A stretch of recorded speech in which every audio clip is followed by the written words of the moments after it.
नमस्कार, exam happy by Jharkhand channel में आपका स्वागत है। तो दोस्तों जुड़ चुका हूं मैं यहां पर आप सभी के शिक्षक भर्ती परीक्षा को लेकर के। तो आपको हम बताते चले, यदि आप शिक्षक बनना चाहते हैं, यदि आप जेटेट पास करना चाहते हैं, सहायक आचार्य परीक्षा पास करना चाहते हैं, सहायक अध्यापक आकलन परीक्षा पास करना चाहते हैं, अब तक आपने महसूस किया होगा कि यदि आप में से किसी ने फेल किया है तो वो फेल करने की चांसेस जो होती है 2 नंबर, 4 नंबर, 5 नंबर, इसी के अंतराल में लोग फेल करते हैं।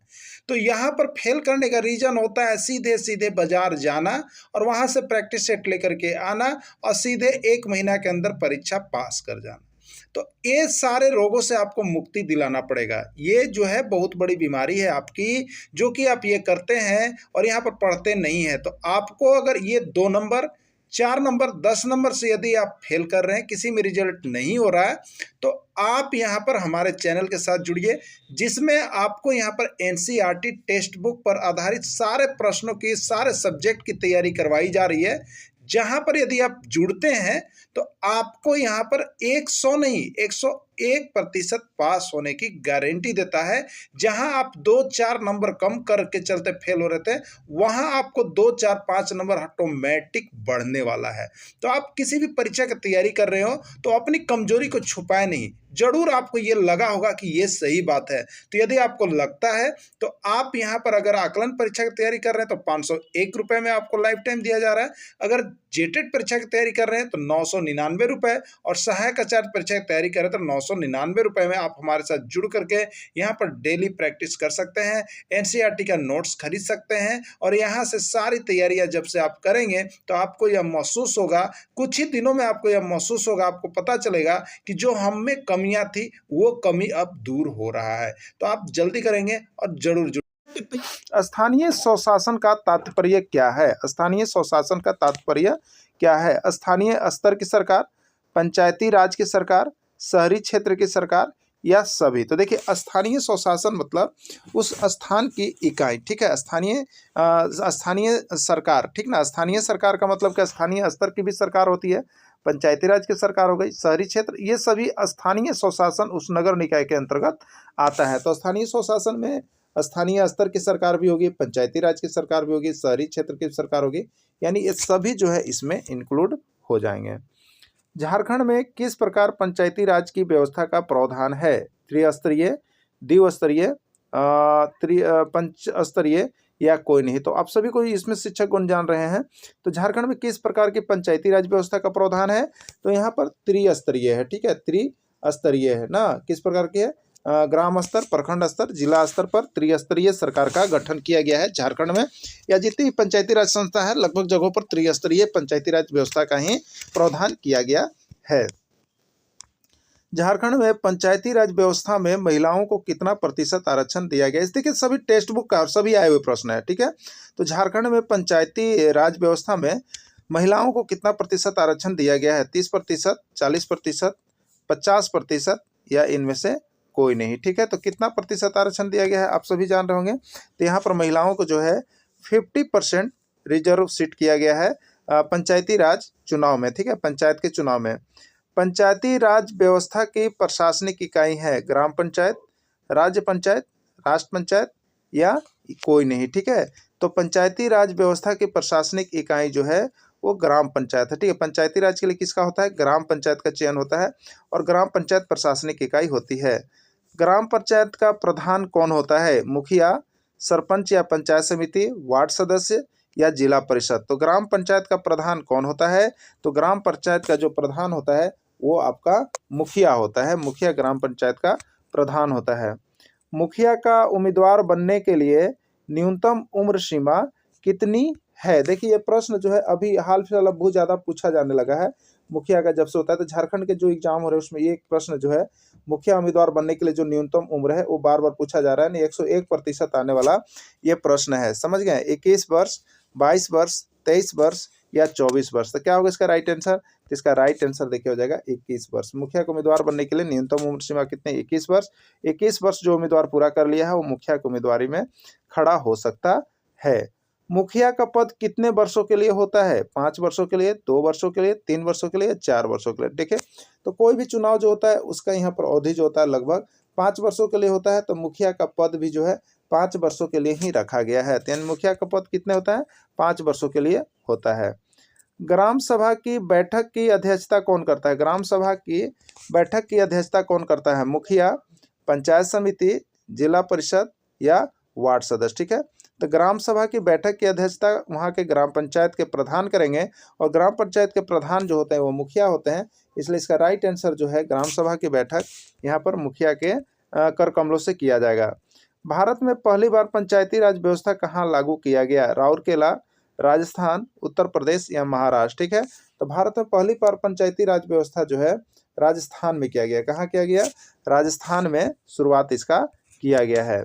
अगला है, भारत में पहली बार पंचायती राज व्यवस्था जो है किस तिथि को लागू किया गया? 2 अक्टूबर 1859, 3 अक्टूबर 1859, 2 अक्टूबर 1959 या 3 अक्टूबर 1969। तो इसका राइट आंसर जो है आपका यहाँ पर 2 अक्टूबर 1959 ईस्वी होगा। क्या होगा? 2 अक्टूबर 1959 ईस्वी को यहाँ पर लागू किया गया है पंचायती राज व्यवस्था को। पंचायती राज व्यवस्था का द्वितीय स्तर कौन होता है? देखिए, पंचायती राज व्यवस्था 3 स्तर का होता है। पहला ग्राम स्तर, प्रखंड स्तर, जिला स्तर। तो पंचायती राज व्यवस्था का पहला स्तर जो होता है वो आपका ग्राम स्तर का होता है। क्या होता है? ग्राम स्तर पर होता है। दूसरा जो होता है प्रखंड स्तर पर, और तीसरा जो होता है जिला स्तर पर। तो इसका राइट आंसर दूसरा स्तर पर, तो दूसरा यानी प्रखंड होता है। ठीक है, अगला है, पंचायती राज व्यवस्था का तृतीय स्तर कौन होता है? ग्राम स्तर, प्रखंड स्तर, जिला स्तर या कोई नहीं। तो पहला है ग्राम, और दूसरा है प्रखंड, और तीसरा है जिला। तो जिला स्तर होगा, राइट आंसर इसका सी हो जाएगा। अगला है, नगर निगम का गठन वैसे नगरों में होती है जहाँ की आबादी होती है। देखिए, बहुत जगह पर नगर निगम होते हैं, पंचायत मुखिया नहीं होती है। तो नगर निगम का गठन कैसे क्षेत्रों में होता है? जहाँ की आबादी होती है कितना? 1,40,000, 1,50,000, 1,60,000 या कोई नहीं। ठीक है, तो नगर निगम का गठन जो होता है वहाँ उनकी आबादी जो होता है वो 1,50,000 से अधिक होना चाहिए। ठीक है, 1,50,000 जहाँ की आबादी है वहाँ पर जो है नगर निगम का गठन होगा। नगर निगम के प्रमुख पदाधिकारी कौन होते हैं? मेयर, उप मेयर, प्रशासकीय पदाधिकारी या सभी। ठीक है, तो नगर निगम के प्रमुख पदाधिकारी कौन होते हैं? मेयर, उप मेयर, प्रशासकीय पदाधिकारी या सभी। तो देखिए, नगर निगम के प्रमुख पदाधिकारी में इन सभी का नाम आता है। मेयर भी उसमें शामिल होते हैं, उप मेयर भी होते हैं, प्रशासकीय पदाधिकारी भी होते हैं, और सभी होते हैं। मेयर का चुनाव होता है, किस तरह से मेयर का चुनाव होता है? प्रत्यक्ष मतदान विधि के द्वारा, अप्रत्यक्ष मतदान विधि के द्वारा, शासकीय विधि द्वारा या कोई नहीं। ठीक है, तो प्रत्यक्ष मतदान विधि के द्वारा होता है। ठीक है, अगला, नगर निगम की बैठक की अध्यक्षता कौन करता है? मेयर, उप मेयर, वार्ड सदस्य या कोई नहीं। तो नगर निगम की बैठक की अध्यक्षता जो उसका मेन होगा वो करेगा, यानी जो प्रधान होते हैं। तो नगर निगम का प्रधान जो होता है वो मेयर होता है, इसलिए इसका राइट आंसर मेयर हो जाएगा। मेयर की अनुपस्थिति में बैठक की अध्यक्षता कौन करता है? जब मेयर अनुपस्थित हो तो बैठक की अध्यक्षता कौन करेगा? मेयर, उप मेयर, डीडीसी या वार्ड सदस्य। तो जब मेयर अनुपस्थित हो तो उसकी बैठक की अध्यक्षता जो करेगा वो उप मेयर करेगा। कौन करेगा? उप मेयर करेगा। अगला, झारखंड में कितने नगर निगम है? 1, 7, 8 या 9। झारखंड में कितने नगर निगम है? 1, 7, 8 या 9। तो देखिए, झारखंड में जो है यहाँ पर 9 नगर निगम है। ठीक है, 9 नगर निगम है, याद रखिएगा।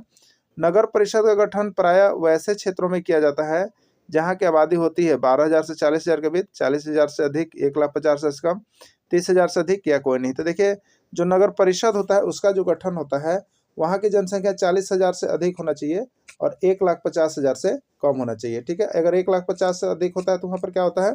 नगर निगम होता है। लेकिन 40,000 से अधिक और 1,50,000 के बीच है तो वहाँ पर किसका होता है? नगर परिषद का गठन होता है। अगला है, नगर पंचायत की स्थापना वैसे क्षेत्रों में की जाती है जहाँ की आबादी होती है। नगर पंचायत की स्थापना वैसे क्षेत्रों में की जाती है जहाँ की आबादी होती है 12,000 से 40,000 के बीच, 40,000 से अधिक और 1,50,000 से कम, 50,000 से अधिक या कोई नहीं। तो इसका राइट आंसर देखिए ये है, यानी वहाँ की जो है 12,000 से 40,000 के बीच की जनसंख्या है तो वहाँ पर जो है नगर पंचायत की स्थापना की जाती है। ठीक है, नगर पंचायत की स्थापना हो जाती है 12,000 से 40,000 के बीच। पंचायती राज व्यवस्था के सुधार हेतु गठित प्रमुख समिति है। पंचायती राज व्यवस्था के सुधार हेतु जो गठित की गई समिति वो कौन कौन है? बलवंत राय मेहता समिति कमेटी, अशोक मेहता समिति, ए और बी दोनों या कोई नहीं। ठीक है, क्या होगा इसका राइट आंसर? तो देखिए, पंचायती राज व्यवस्था के सुधार हेतु जो कमेटी गठित की गई थी वो उसमें मुख्य कमेटी आपको थी बलवंत राय मेहता समिति कमेटी, और अशोक मेहता कमेटी भी उसमें शामिल थी। यानी इसका राइट आंसर सी हो जाएगा, ए और बी दोनों, यानी ए और बी दोनों इसका राइट आंसर है, यानी बलवंत राय मेहता समिति और अशोक मेहता समिति। अगला है, नेतरहाट झारखंड के किस जिले में स्थित है? नेतरहाट जो है बहुत ही अच्छा है, झारखंड के किस जिले में स्थित है आपको बताना है। पलामू, गढ़वा, लातेहार या धनबाद, किस जिले में स्थित है आपको नेतरहाट? तो देखिए नेतरहाट जो है ये झारखंड का बहुत ही अच्छा पर्यटक स्थल है, इसलिए झारखंड के किस जिले में पड़ता है पूछा जा रहा है, तो आपका ये लातेहार में पड़ता है। और एक बेतला भी है, वो भी आपको लातेहार में ही पड़ता है। तो लातेहार प्रकृति मनोरम दृश्य है, यहाँ पर घूमने के लिए आप आ सकते हैं। अगला है, नेतरहाट लातेहार जिला के किस प्रखंड में पड़ता है? चलिए नेतरहाट जो है लातेहार जिला है, उसका कौन सा प्रखंड में पड़ता है? बालूमाथ, महुआदार, चंदवा या कोयनी, ठीक है। इसका राइट आंसर है देखिए महुआदार, महुआदार प्रखंड में ही लातेहार जिले के महुआदार प्रखंड में नेतरहाट पड़ता है। छोटा नागपुर का कश्मीर किसको कहा जाता है? छोटा नागपुर जो हम लोग झारखंड है उसका कश्मीर किसको कहा जाता है? छोटा नागपुर का कश्मीर किसको कहा जाता है आपको बतलाना है, ठीक है। तो छोटा नागपुर का कश्मीर जो है वो नेतरहाट को ही कहा जाता है, नेतरहाट को ही छोटा नागपुर का कश्मीर कहा जाता है, ठीक है। अगला है, छोटा नागपुर की रानी किसको कहा जाता है? नवोदय, लातेहार, नेतरहाट, बेतला या रांची, ठीक है। तो छोटा नागपुर का जो कश्मीर है ना वो आपको बोला जाता है किसको? तो वो नेतरहाट को ही बोला जाता है। किसको बोला जाता है? नेतरहाट को छोटा नागपुर की रानी भी कहा जाता है। देखिए सारे प्रश्न आप जो देख रहे हैं, सारे अभी तक जितने झारखंड में एग्जाम हुए हैं सब में पूछेगा प्रश्न, और देखिएगा ये सारे प्रश्न आपका टेक्स्ट बुक का भी है, ठीक है।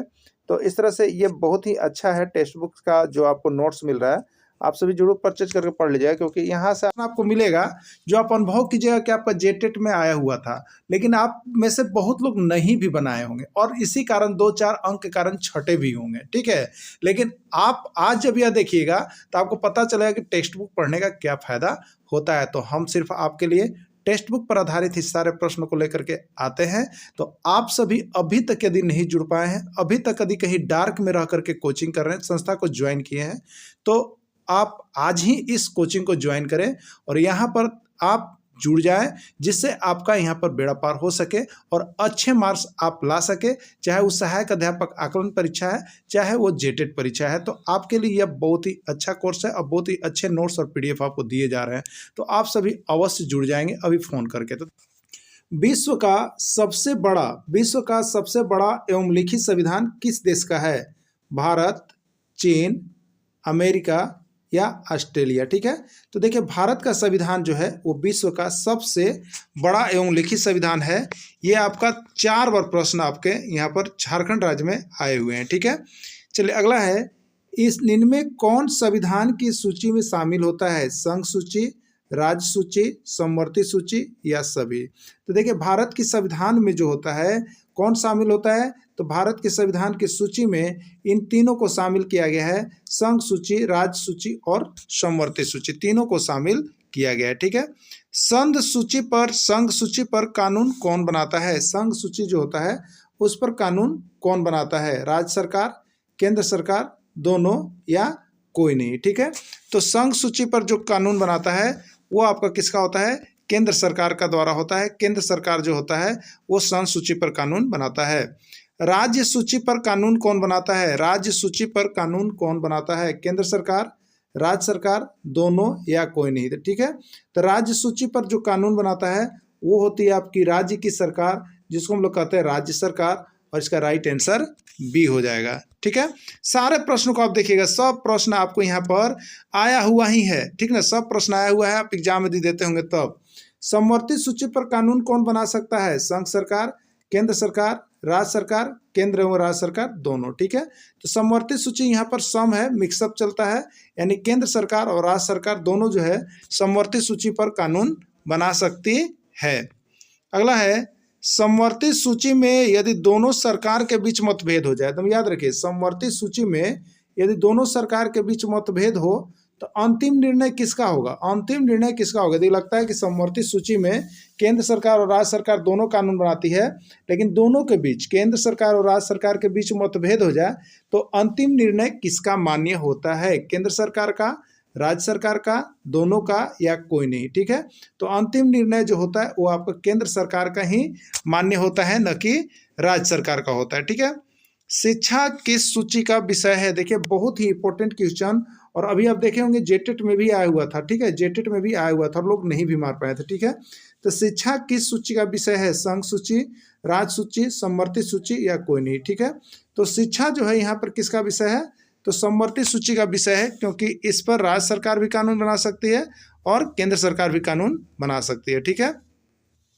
स्वास्थ्य किस सूची का विषय है? स्वास्थ्य जो है किस सूची का विषय है? संघ सूची, राज्य सूची, समवर्ती सूची या कोई नहीं, ठीक है। देखिए जेएसएससी में, झारखंड में जो अभी एग्जाम हुआ जेएसएससी ना, उसमें आप देखिएगा तो 3 बार प्रश्न आया हुआ है, ठीक है। कई बार जीके के जीएस के अंतर्गत 3 बार ये प्रश्न पूछा गया है। स्वास्थ्य किस सूची का विषय है? संघ सूची, राज्य सूची, समवर्ती सूची या कोई नहीं, ठीक है।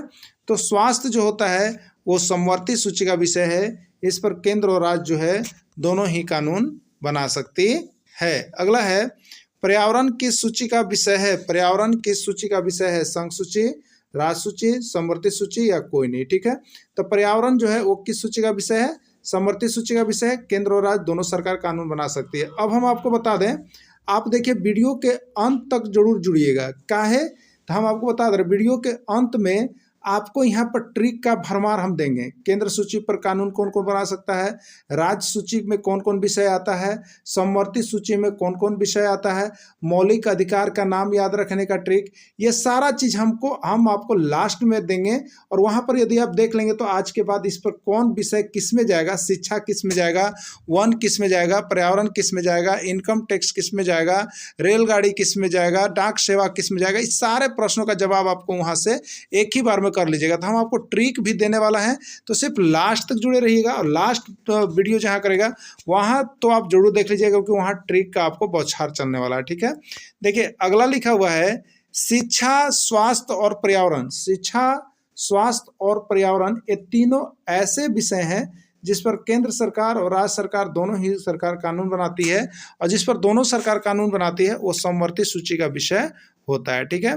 देखिए भूमि, कृषि, पुलिस किस सूची का विषय है? संघ सूची, राज्य सूची, समवर्ती सूची या कोई नहीं। देखिए भूमि है, कृषि है, पुलिस है, ये सभी विषय जो है राज्य सरकार के जिम्मे में आता है। किस में आता है? राज्य सरकार के जिम्मे में आता है। और जो विषय राज्य सरकार के जिम्मे में आता है तो उसको हम लोग राज्य सूची के अंतर्गत डालते हैं, ठीक है। किसके अंतर्गत? राज्य सूची के अंतर्गत डालते हैं। तो इसका राइट आंसर बी होगा, राज्य सूची, ठीक है। सुरक्षा, वित्त, संचार किस सूची का विषय है? संघ सूची, राज्य सूची, समवर्ती सूची या कोई नहीं, ठीक है। तो देखिए जो केंद्र स्तर का होता है, सुरक्षा केंद्र स्तर का चीज है, वित्त विभाग केंद्र स्तर का चीज है, संचार केंद्र स्तर का चीज है। तो जो केंद्र स्तर की चीजें होती है, जो केंद्र स्तर की विषय सभी होती है, उसको हम लोग जो है यहाँ पर संघ सूची के अंतर्गत रखते हैं। केंद्र सरकार की जो विषय होती है उसको हम लोग संघ सूची पर, जो बड़े पैमाने पर, जो बड़े हिस्से पर कार्य करते हैं उसको हम लोग संघ सूची में डालते हैं। तो इसका राइट आंसर हो जाएगा संघ सूची, ठीक है। चलिए अगला देखिएगा,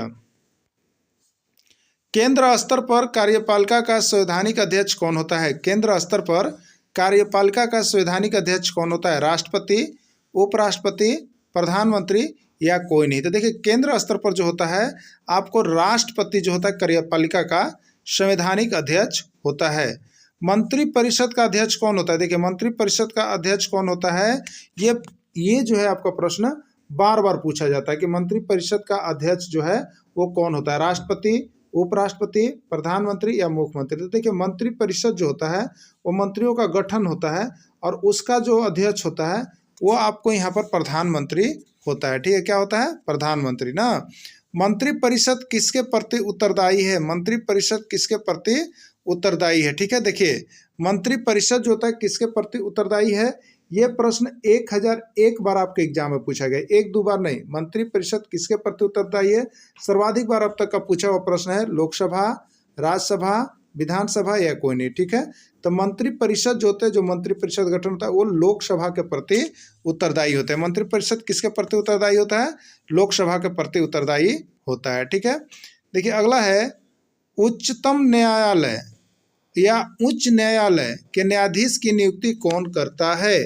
प्रधानमंत्री, राज्यपाल, राष्ट्रपति या उपराष्ट्रपति। उच्चतम न्यायालय या उच्च न्यायालय के न्यायाधीशों की नियुक्ति कौन करता है? प्रधानमंत्री, वो राज्यपाल, राष्ट्रपति या उपराष्ट्रपति। ठीक है, तो देखिए यहाँ पर उच्चतम न्यायालय या सर्वोच्च न्यायालय जो हम लोग कहते हैं, उसके न्यायाधीश की नियुक्ति जो होती है वो किसके तरफ से होती है? राष्ट्रपति की तरफ से किया जाता है। ठीक है, क्या किया जाता है? राष्ट्रपति की तरफ से किया जाता है। राष्ट्रपति नियुक्त करते हैं। उच्चतम न्यायालय के न्यायाधीशों की नियुक्ति राष्ट्रपति करते हैं।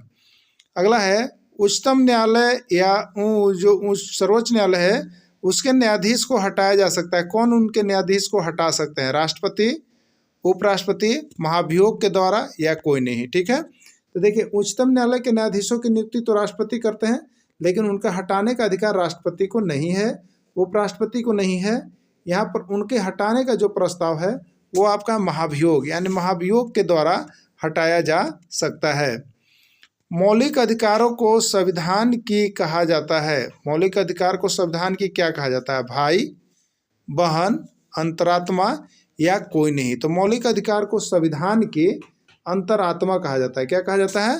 अंतरात्मा कहा जाता है। ठीक है, अगला है संविधान के भाग में मौलिक अधिकार का उल्लेख है। संविधान के भाग में मौलिक अधिकार का उल्लेख है। संविधान के किस भाग में मौलिक अधिकार का उल्लेख है? भाग 1, भाग 2, भाग 3 या कोई नहीं। देखिए संविधान के भाग जो 3 है, ठीक है, उसमें मौलिक अधिकार का उल्लेख किया गया है। संविधान के अनुच्छेद 12 से 35 तक उल्लेख है। संविधान के अनुच्छेद 12 से लेकर के 35 तक किसका उल्लेख है? ठीक है, मौलिक अधिकार, मौलिक कर्तव्य, मौलिक निवारण या कोई नहीं। तो देखिए संविधान का जो अनुच्छेद 12 से 35 तक है उसमें मौलिक अधिकार का उल्लेख किया गया है। क्या किया गया है? मौलिक अधिकार का उल्लेख किया गया है 12 से लेकर के 35 तक। प्रारंभ में संविधान में कितने मौलिक अधिकार थे? जब मौलिक अधिकार बना था शुरुआत, तो उस समय कितने मौलिक अधिकार थे? ये भी प्रश्न आपको हम बता दे रहे, 1001 बार आ गया है। तो ये राजनीति शास्त्र या कह लीजिए पर्यावरण अध्ययन के अंतर्गत ये बहुत ही इंपॉर्टेंट क्वेश्चन है। ठीक है, तो प्रारंभ में संविधान में कितने मौलिक अधिकार थे? 5, 6, 7 या 8।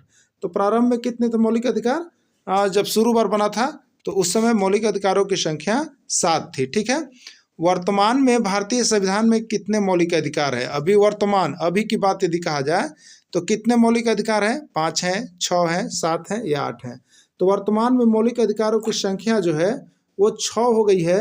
और ये भी प्रश्न 1001 बार राजनीति शास्त्र के अंतर्गत बहुत ही इंपॉर्टेंट प्रश्न है। और ये आप देख रहे हैं तो क्लास 8 का एक्सरसाइज 1 में ही आपको सारा प्रश्न मिल रहा है। सारा जब एक्सरसाइज 8 को आप एक्सरसाइज 1 देखिएगा तो आपको सब चीज़ कुछ इसमें मिला हुआ है। ठीक है, देखिए अगला है मूल अधिकार में मौलिक अधिकार की श्रेणी से हटा दिया गया। किस अधिकार को मौलिक अधिकार की श्रेणी से हटा दिया गया? जैसे मौलिक अधिकार कितने थे?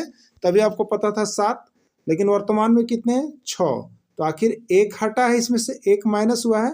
तो कौन सा अधिकार है जिसको मौलिक अधिकार की श्रेणी से हटाया गया है? स्वतंत्रता का अधिकार, समानता का अधिकार, संपत्ति का अधिकार या कोई नहीं। तो देखिए इसका राइट आंसर जो हो जाएगा सी हो जाएगा, संपत्ति का अधिकार। यानी संपत्ति के अधिकार को जो है मौलिक अधिकार की श्रेणी से अब हटा दिया गया है। तो यही एक अधिकार को हटा दिया गया आपको। अगला है प्रारंभ में मौलिक कर्तव्यों की संख्या कितनी थी? प्रारंभ में मौलिक कर्तव्यों की संख्या कितनी थी? तो देखिए मौलिक अधिकार, मौलिक कर्तव्य दोनों अलग अलग चीज़ हैं। तो मौलिक कर्तव्यों की संख्या जो शुरू बार था वो प्रारंभ में 10 था। कितना था? 10 था। ठीक है, इसका राइट आंसर 10 होगा। वर्तमान में मौलिक कर्तव्य की संख्या कितनी है? तो वर्तमान में मौलिक कर्तव्य की संख्या कितनी है? 9, 10, 11 या 12। ठीक है, तो वर्तमान में मौलिक कर्तव्य की जो संख्या है वो आपका 11 एक बढ़ा दिया गया है। जो 86वां संविधान संशोधन अधिनियम 2002, इसमें क्या गया है? 6 से 14 वर्ष के बच्चों को निःशुल्क एवं अनिवार्य शिक्षा उपलब्ध कराना अहम कर्तव्य है गार्जियन का। तो ये 11वीं सूची में जोड़ा गया। ठीक है, तो ये किस में जोड़ा गया है? 11वीं में ना। चलिए अगला देखिएगा। अगला 11वें मौलिक कर्तव्य में क्या जोड़ा गया? ठीक है, ये 11वां मौलिक कर्तव्य था कौन?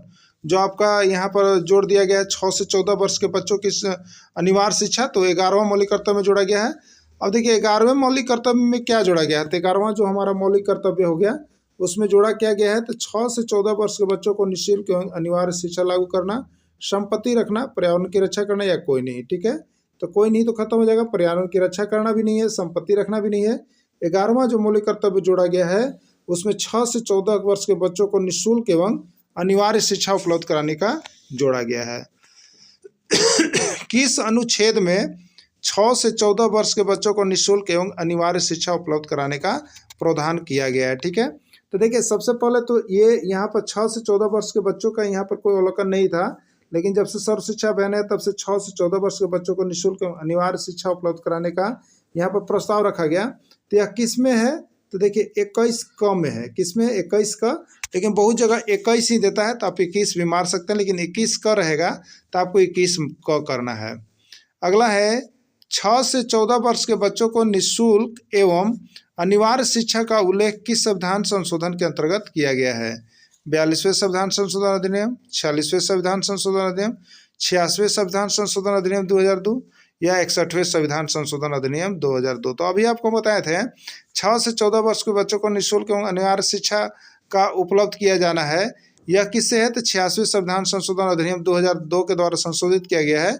और उसके बाद जो है यहाँ सभी बच्चों को क्या होता है, तो 6 से 14 वर्ष के बच्चों को सभी माता पिता अभिभावक शिक्षकगण को बच्चों को ला करके विद्यालय में पढ़ाई करवाना मकसद होता है। ठीक है, तो 6 से 86वें संविधान संशोधन अधिनियम 2002 के तरफ से होगा। ठीक है, चलिए अगला है शिक्षा का अधिकार विधेयक को कब पारित किया गया? शिक्षा का अधिकार विधेयक को कब पारित किया गया? 4 अगस्त 2009, 10 अगस्त 2010 और 15 अगस्त 2011 या 20 अगस्त 2012। ठीक है, तो देखिए शिक्षा का अधिकार विधेयक को 4 अगस्त 2009 ईस्वी को क्या किया गया? पारित किया गया। ठीक है, लेकिन इससे लागू जो है यहाँ पर बाद में किया गया 2010 में, लेकिन यहाँ पर जो घोषणा किया गया था, विधेयक पारित किया गया था, वो था 4 अगस्त 2009 ईस्वी को। अगला प्रश्न है शिक्षा का अधिकार कानून लागू किया गया कब से? 1 अप्रैल 2008 से, 1 अप्रैल 2009 से, 1 अप्रैल 2010 से, 1 अप्रैल 2011 से। ठीक है, तो शिक्षा का अधिकार कानून लागू किया गया कब से? तो देखिए यहाँ पर 1 अप्रैल 2010 से लागू किया गया ना। और उसके पहले जो है यहाँ पर 2009 में क्या किया गया?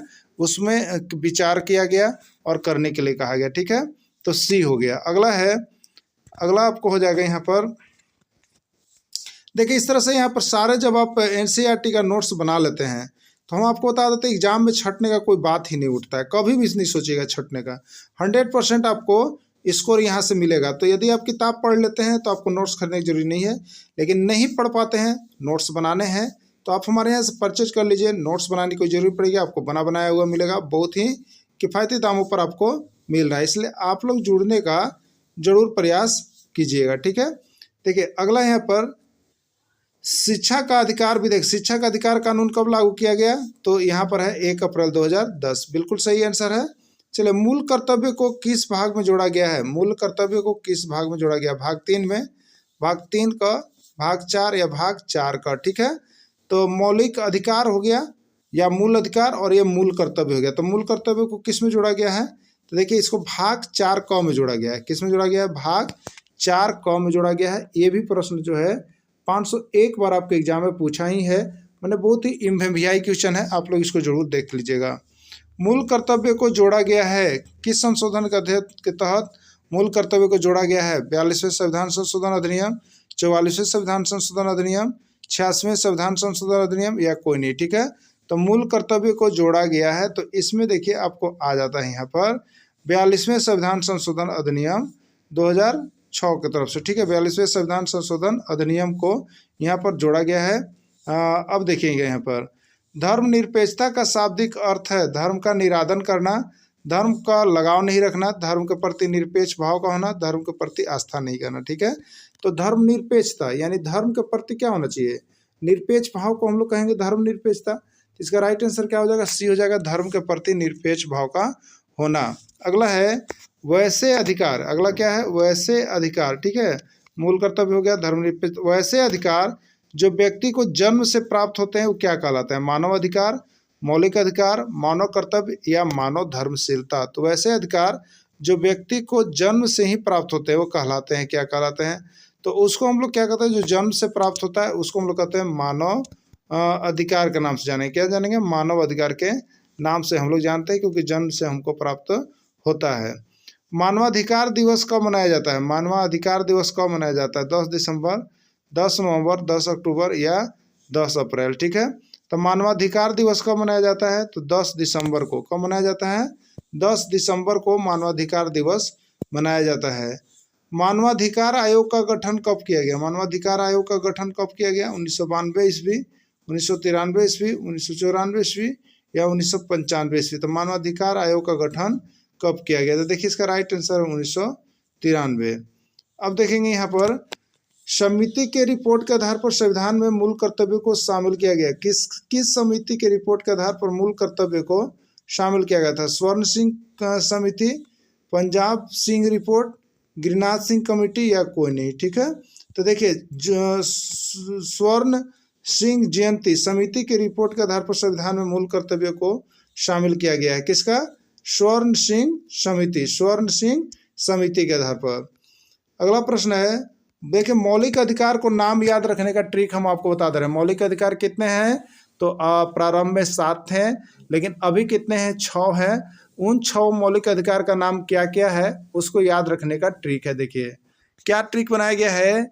समस्त शोध जो है वो संस्कृति के उपचार में है। एकदम सही बात है कि जितनी भी शोध होती है संस्कृति किसकी होती है? तो समस्त शोध जो होता है वो संस्कृति के उपचार में होता है। किसमें होता है? संस्कृति के उपचार में। तो देखिए समस्त, यहाँ सम का मतलब देखिए समानता का अधिकार, ठीक है, और सत का मतलब देखिए स्वतंत्रता का अधिकार, और शोध में शो से मतलब है शोषण के विरुद्ध अधिकार, और ध का मतलब है सांस्कृतिक एवं धार्मिक, धर्म का मतलब है यहाँ पर धार्मिक, ठीक है, शोषण के विरुद्ध अधिकार।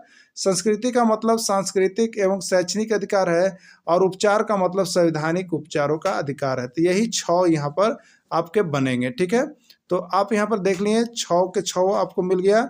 तो देखिएगा यहाँ पर सम का मतलब समता का अधिकार, सत का मतलब स्वतंत्रता का अधिकार, सो का मतलब शोषण के विरुद्ध अधिकार, और इसमें ध का मतलब है धार्मिक स्वतंत्रता का अधिकार, संस्कृति का मतलब सांस्कृतिक संबंधी अधिकार, और उपचार का मतलब संवैधानिक उपचारों का अधिकार। ठीक है, यही नाम है। तो आप इस तरह से इसको याद कर सकते हैं। सारे नाम को आप याद यहाँ पर कर सकते हैं, क्योंकि सारा नोट्स हम आपको दे रहे हैं वो भी बहुत ही कम दामों पर, इसलिए आप लोग जल्दी जल्दी जुड़ने का प्रयास कीजिएगा। सोचने वाले सोचते रह जाते हैं, ठीक है, और रिजल्ट भी अपना खराब कर लेते हैं सोचते सोचते। ठीक है, तो संघ सूची में आने वाला विषय का नाम याद रखने का ट्रिक है। संघ सूची में कौन कौन विषय आता है बहुत बार पूछा गया है, तो आप लोग भी याद रख लीजिएगा कि संघ सूची में क्या क्या आएगा। तो देखिए इसका ट्रिक है, इसका ट्रिक देखिए हम आप लोगों के लिए ही बना दिए हैं। क्या बनाया है देखिएगा आप यहाँ पर, यूं रमा बेबी आज रेडा संग गई, यूं रमा बेबी आज रेडा संग गई। ठीक है, यू में मतलब युद्ध, तो युद्ध ये सब किस में जाएगा?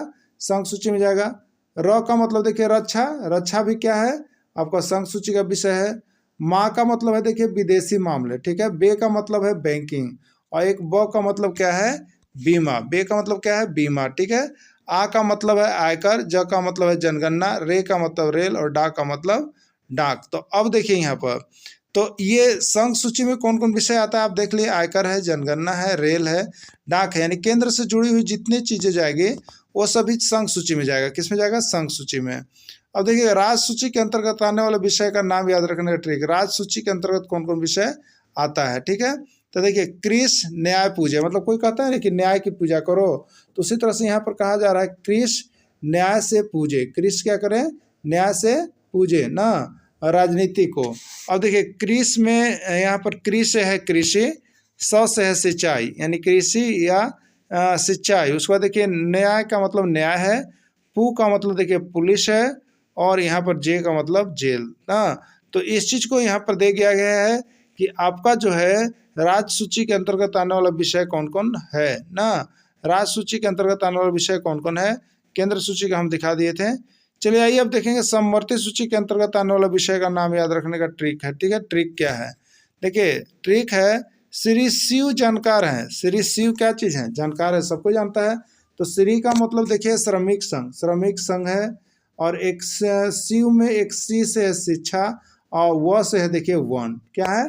शिक्षा, वन और श्रमिक संघ, यही है ना, जानवर है, कारखाना है। इसे देखिए समवर्ती सूची के अंतर्गत आने वाला विषय है, समवर्ती सूची के अंतर्गत आने वाला विषय है। देखिए संविधान लागू होने के समय संघ सूची में कितने विषय थे? 97 विषय थे, लेकिन वर्तमान में कितने विषय हैं? 98। एकदम याद रखिएगा, जब संविधान लागू होने के समय संघ सूची में कितने विषय थे और वर्तमान में कितने हैं। ठीक है, तो संघ सूची में कितने विषय थे? 97 विषय थे और वर्तमान में 98 हैं ना।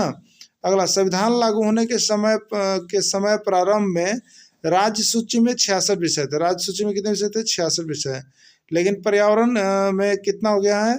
तो यहाँ पर 66 के सेंस में आ गया है। अगला, प्रारंभ में समवर्ती सूची के 47 विषय और वर्तमान में 52 विषय हो गया है। ठीक है, तो प्रारंभ में समवर्ती सूची में 47 विषय थे, लेकिन वर्तमान में कितना है समवर्ती सूची में?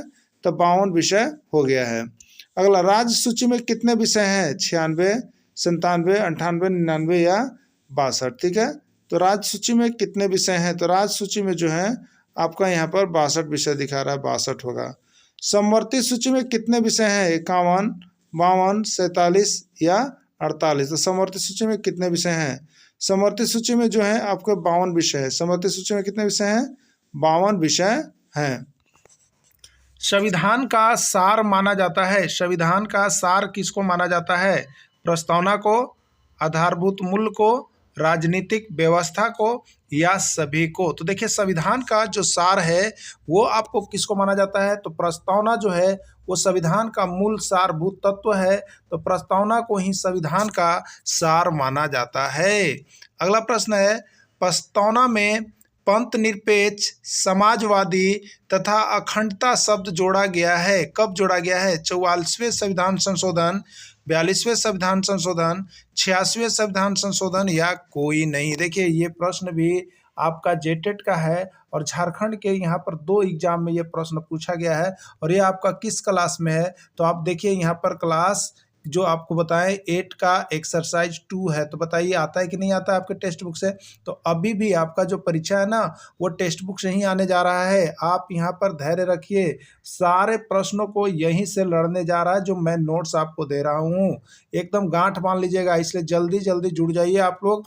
जो नहीं जुड़ेंगे पछताइएगा आप लोग। ठीक है, तो चलिए 44वें संविधान संशोधन, 42वें संविधान संशोधन, 86वें संविधान संशोधन। तो देखिए, प्रस्तावना में पंथ निरपेक्ष, समाजवादी तथा अखंडता शब्द जो जोड़ा गया है वो 42वें संविधान संशोधन अधिनियम 1976 के तहत जोड़ा गया है। किसके तहत?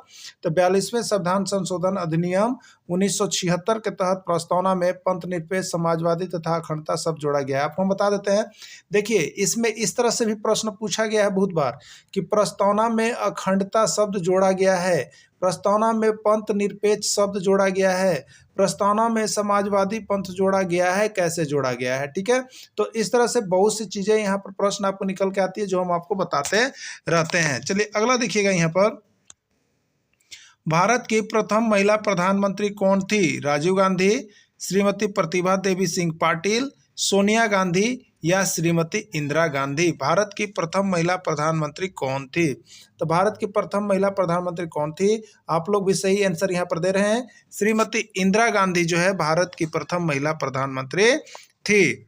स्वतंत्रता दिवस के अवसर पर लाल किला पर कौन झंडा फहराते हैं? स्वतंत्रता दिवस के अवसर पर लाल किला पर जो झंडा फहराया जाता है वहां पर कौन झंडा फहराते हैं? ये प्रश्न 3 बार अब तक देखेंगे तो आपको निकल के आ चुका है झारखंड के एग्जाम में। ठीक है, तो ये बार बार आपके एग्जाम में पूछे जा रहे हैं, तो आप देख लीजिएगा, प्रधानमंत्री, राष्ट्रपति, उपराष्ट्रपति या कोई नहीं। तो स्वतंत्रता दिवस के अवसर पर लाल किला पर जो है कौन फहराते हैं? तो प्रधानमंत्री झंडा फहराते हैं। कौन फहराते हैं? प्रधानमंत्री फहराते हैं। अगला है, भारत कैसा देश है? लोकतांत्रिक देश है, जनतांत्रिक देश है, गणतांत्रिक देश है या कोई नहीं? तो भारत कैसा देश है?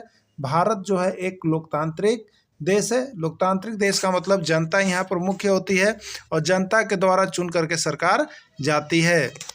लोकसभा तथा विधानसभा का चुनाव होता है। लोकसभा तथा विधानसभा का चुनाव होता है प्रत्येक 5 वर्ष पर, प्रत्येक 4 वर्ष पर, प्रत्येक 3 वर्ष पर या कोई नहीं। तो लोकसभा तथा विधानसभा का जो चुनाव होता है वो प्रत्येक कितने वर्षों पर होता है? 5 वर्षों पर होता है। राइट आंसर इसका 1 होगा, ए होगा। अगला है, भारत में किसका पद सर्वोच्च होता है? भारत में जो है सबसे सर्वोच्च पद कौन होता है? राष्ट्रपति, उपराष्ट्रपति, प्रधानमंत्री या कोई नहीं? अभी तक झारखंड के एग्जाम में यह 10 बार प्रश्न आ चुका है। जो भी एग्जाम में जाइएगा उसमें जीके के अंतर्गत ये प्रश्न बार बार आ रहा है। तो हम वैसे ही प्रश्नों को आपको समावेश भी कर रहे हैं और आपको यह बताने का भी कोशिश कर रहे हैं कि टेक्स्ट बुक से कितना प्रश्न आ रहा है। तो भारत में किसका पद सर्वोच्च होता है? तो राष्ट्रपति का पद जो होता है सर्वोच्च होता है। अगला है, राष्ट्रपति का चुनाव कितने वर्षों के लिए होता है? 4 वर्ष, 5 वर्ष, 6 वर्ष या कोई नहीं? तो राष्ट्रपति का चुनाव कितने वर्षों के लिए होता है? तो राष्ट्रपति का जो चुनाव है वो 5 वर्षों के लिए होता है। और अब तक झारखंड के एग्जाम में 10 बार पूछ दिया गया है। जेएसएससी कंडक्ट जितना भी एग्जाम कर रही है उसमें पूछा जा रहा है। तो इस तरह से झारखंड में आपकी भी परीक्षा है और आपके भी यहाँ से प्रश्न भिड़ने वाले हैं। सारे नोट्स और पीडीएफ को परचेज करते चलिए, देखते चलिए। आपकी आकलन परीक्षा, आपकी जेटेट परीक्षा, आपकी सहायक आचार्य परीक्षा यहाँ से 101% निकल जाएगी। भाषण तथा अभिव्यक्ति की स्वतंत्रता किस अनुच्छेद में शामिल है? भाषण तथा अभिव्यक्ति की स्वतंत्रता किस अनुच्छेद में शामिल है? अनुच्छेद 19, अनुच्छेद 20, अनुच्छेद 21 या कोई नहीं? तो भाषण तथा अभिव्यक्ति की स्वतंत्रता किस अनुच्छेद में शामिल है? तो देखिए ये जो अनुच्छेद शामिल है आपको भाषण तथा अभिव्यक्ति की, वो आपका हो जाएगा अनुच्छेद 19 में। किस में है? अनुच्छेद 19 में। ये भी प्रश्न आया हुआ है। विश्वास, धर्म और उपासना की स्वतंत्रता, विश्वास, धर्म और उपासना की स्वतंत्रता प्रदान की गई है अनुच्छेद 21 में, अनुच्छेद 25 से 28 तक, अनुच्छेद 30 तक, अनुच्छेद 24 तक। तो यहाँ पर देखिए विश्वास, धर्म और उपासना की स्वतंत्रता जो प्रदान की गई है वो आपका अनुच्छेद जो है 25 से लेकर के 28 तक में दिया गया है। और यह भी प्रश्न आपका जेएसएससी में पूछा हुआ प्रश्न है। तो सारे प्रश्न आपके एनसीईआरटी, जेसीईआरटी जो भी है आपका टेक्स्ट बुक उसी से निकल के आ रहा है। इसलिए आप सभी इस टेक्स्ट बुक पर आधारित सारे प्रश्नों का नोट्स यदि एक बार देख जाइएगा तो आपको यहाँ पर 101% सफलता मिलने वाला है। राष्ट्रीय एकता दिवस मनाया जाता है 29 अक्टूबर, 30 अक्टूबर, 31 अक्टूबर या 28 अक्टूबर? तो देखिए राष्ट्रीय एकता दिवस जो है वो 31 अक्टूबर को मनाया जाता है। कितने अक्टूबर को मनाया जाता है? 31 अक्टूबर को। भारत के प्रथम गृह मंत्री कौन थे? भारत के प्रथम गृह मंत्री कौन थे? 101 बार ये प्रश्न आया हुआ है। डॉक्टर राजेंद्र प्रसाद, पंडित जवाहरलाल नेहरू, सरदार वल्लभ भाई पटेल या कोई नहीं? तो भारत के प्रथम गृह मंत्री जो थे वो आपके थे सरदार वल्लभ भाई पटेल। 101 बार आया है। और आपका क्लास 8 का एक्सरसाइज 2 में यह प्रश्न दिया हुआ है। बताइए कि एनसीईआरटी को लोग नहीं देखते हैं और बदनाम करते हैं, कहाँ से प्रश्न आता है? सारा प्रश्न टेक्स्ट बुक से आ रहा है, कहीं से नहीं आ रहा है। बस टेक्स्ट बुक को पढ़ लीजिए। जो नहीं पढ़ पा रहे हैं वो यहाँ हमारे साथ जुड़िए, सारे प्रश्न का निचोड़ हम निकाल के आपको दे रहे हैं। अगला प्रश्न हो जाएगा, भारत का बिस्मार्क कहा जाता है सरदार वल्लभ भाई पटेल को, पंडित जवाहरलाल नेहरू को, डॉक्टर राजेंद्र प्रसाद को या कोई नहीं? तो भारत का बिस्मार्क किससे कहा जाता है? बहुत ही बार, और ये जेटेट में 2 बार आया है। दोनों बार जेटेट में आया कि भारत का बिस्मार्क किससे कहा जाता है। इसका राइट आंसर है सरदार वल्लभ भाई पटेल। देशी रियासतों का एकीकरण के कारण इन्हें भारत का बिस्मार्क भी कहा जाता है। 560 देशी रियासतों के एकीकरण में किसने भाग लिया? देखिए देशी रियासतों का एकीकरण में किसने भाग लिया? आ गया वो प्रश्न। पंडित जवाहरलाल नेहरू, डॉक्टर राजेंद्र प्रसाद, सरदार वल्लभ भाई पटेल या कोई नहीं? तो यही वह सरदार वल्लभ भाई पटेल थे जो देशी रियासतों का एकीकरण किया। इसी एकीकरण के कारण इन्हें भारत का बिस्मार्क कहा जाता है और ये सरदार वल्लभ भाई पटेल थे। ठीक है, ये प्रश्न बार बार आ गया है, भारत का बिस्मार्क। तो आप भी याद रख लीजिएगा, शायद हो सके कि इस परीक्षा में भी आपको आ जाए। देखिए यहाँ पर हमने कुछ नोट्स आपको दे दिए हैं, इसी के लिए आप थोड़ा सा याद कर लीजिएगा। 2014 ईस्वी से प्रत्येक वर्ष 31 अक्टूबर को राष्ट्रीय एकता दिवस के रूप में मनाया जाता है, क्योंकि 31 अक्टूबर को भारत के प्रथम गृह मंत्री सरदार वल्लभ भाई पटेल का जन्म दिवस है। उन्हें भारत का बिस्मार्क कहा जाता है क्योंकि इन्होंने 560 देशी रियासतों का एकीकरण में महत्वपूर्ण भूमिका निभाई थी। तो इस तरह से यहाँ पर आप सरदार वल्लभ भाई पटेल को याद रखिएगा कि बहुत ही जो थे यहाँ पर राजनीतिक आदमी थे और उन्होंने बहुत सारा काम अपने देश के लिए किया है। तो देशी रियासतों के एकीकरण में इनका महत्वपूर्ण भूमिका आता है और इन्हें भारत का बिस्मार्क भी कहा जाता है। बार बार प्रश्न आता है तो आप इसको जरूर देख लीजिएगा। भारत के प्रथम राष्ट्रपति कौन थे? डॉक्टर राजेंद्र प्रसाद, डॉक्टर सर्वपल्ली राधाकृष्णन, श्रीमती प्रतिभा देवी सिंह पाटिल या डॉक्टर एपीजे अब्दुल कलाम? तो भारत के प्रथम राष्ट्रपति कौन थे? आप सभी का आंसर आ गया होगा, डॉक्टर राजेंद्र प्रसाद। ठीक है, देखिए यहाँ पर डॉक्टर राजेंद्र प्रसाद, आपको हम बता देते हैं इस तरह के नोट्स देखिए बहुत कम ही जगह पर मिलते हैं और बहुत यदि कम दाम में मिलते हैं तो आप लोगों को एक बार ले करके जरूर पढ़ लेना चाहिए, नहीं तो कितने पैसे आते हैं कितने पैसे चले जाते हैं, लेकिन जब एक बार एग्जाम चली जाएगी ना तो फिर आपको 5 साल 6 साल 4 साल पछताना पड़ जाता है। इसलिए पछतावा ना हो इसके लिए आप अभी ही जुड़िए और टेक्स्ट बुक पर आधारित सारे नोट्स को यहाँ से परचेज कर लीजिए। ठीक है, देखिए यहाँ पर है डॉक्टर राजेंद्र प्रसाद बिहार के सिवान जिले के जीरादेई नामक गांव से थे। वे 2 बार लगातार राष्ट्रपति निर्वाचित हुए थे। अभी तक इनका रिकॉर्ड नहीं टूट पाया। ठीक है, किसके जन्म दिवस को शिक्षक दिवस के रूप में मनाया जाता है? किसके जन्म दिवस को शिक्षक दिवस के रूप में मनाया जाता है? डॉक्टर राजेंद्र प्रसाद, डॉक्टर सर्वपल्ली राधाकृष्णन, पंडित जवाहरलाल नेहरू या कोई नहीं? किसके जन्म दिवस को शिक्षक दिवस के रूप में मनाया जाता है? देखिए डॉक्टर सर्वपल्ली राधाकृष्णन का जन्मदिन जो है वो शिक्षक दिवस के रूप में मनाया जाता है। देखिए आगे आपको थोड़ा सा हम दिखा देते हैं। डॉक्टर सर्वपल्ली राधाकृष्णन 2 बार उपराष्ट्रपति एवं 1 बार राष्ट्रपति रहे। वे एक शिक्षक भी रह चुके हैं। उनके जन्म दिवस को ही दिन को ही शिक्षक दिवस के रूप में मनाया जाता है। अगला है आपका मिसाइल मैन के नाम से जाना जाता है। मिसाइल मैन के नाम से किसको जाना जाता है? अब्दुल पकीर जैनुल अब्दुल कलाम, डॉक्टर सर्वपल्ली राधाकृष्णन, पंडित जवाहरलाल नेहरू या कोई नहीं? तो देखिए मिसाइल मैन के नाम से APJ अब्दुल कलाम राष्ट्रपति का नाम आप लोग सुने होंगे। अब्दुल पकीर जैनुल अब्दीन कलाम, अब्दुल कलाम होता है। ठीक है, तो इसका राइट आंसर ए हो जाएगा। इन्हें ही मिसाइल मैन के नाम से जाना जाता है। इनमें से किन्हें निर्विरोध राष्ट्रपति के रूप में चुना गया? इनमें से किन्हें निर्विरोध राष्ट्रपति के रूप में चुना गया? पंडित जवाहरलाल नेहरू, नीलम संजीव रेड्डी, डॉक्टर राजेंद्र प्रसाद या कोई नहीं? तो देखिए एक ऐसे भी राष्ट्रपति हमारे यहाँ हुए हैं जो कि निर्विरोध चुने गए हैं, उन्हें किसी तरह से उनका कोई एंटी पार्टी नहीं था। वो कौन थे आपको बताना है, और ये भी प्रश्न आपका बार बार आ रहा है। तो वो थे आपका देखिए नीलम संजीव रेड्डी। और सारे प्रश्न कहाँ से हैं? तो आपके झारखंड के टेक्स्ट बुक से ही आए हैं और सारे टेक्स्ट बुक से ही प्रश्न आ रहे हैं। यही तो मैं आपको दिखाना चाहता हूँ कि टेक्स्ट बुक आप पढ़ लीजिए। नहीं पढ़ पा रहे तो हमारे यहाँ टेक्स्ट बुक पर आधारित सारे नोट्स आपको मिल रहे हैं सभी सब्जेक्ट का, आप उसको परचेज करके पढ़ लीजिए। आपको यहाँ के बाद कहीं जाने की आवश्यकता ही नहीं पड़ेगी। भारत की प्रथम महिला राष्ट्रपति कौन थी? डॉक्टर सरोजिनी नायडू, श्रीमती इंदिरा गांधी, श्रीमती प्रतिभा दिनसे पाटिल या कोई नहीं? तो देखिए भारत की प्रथम महिला राष्ट्रपति जो थी वो आपकी थी श्रीमती प्रतिभा देवी सिंह पाटिल जी, और ये भारत के प्रथम महिला राष्ट्रपति हुई हैं। ठीक है, तो इस तरह से देखिए यहाँ पर आपको पाठ्यक्रम पर आधारित सारे प्रश्नों को नोट्स यदि चाहिए और 101% आकलन परीक्षा में सफलता चाहिए तो आप अभी मोबाइल नंबर देख रहे हैं उस पर तुरंत कॉल कीजिए और सारे नोट्स और PDF लेके पढ़ लीजिए।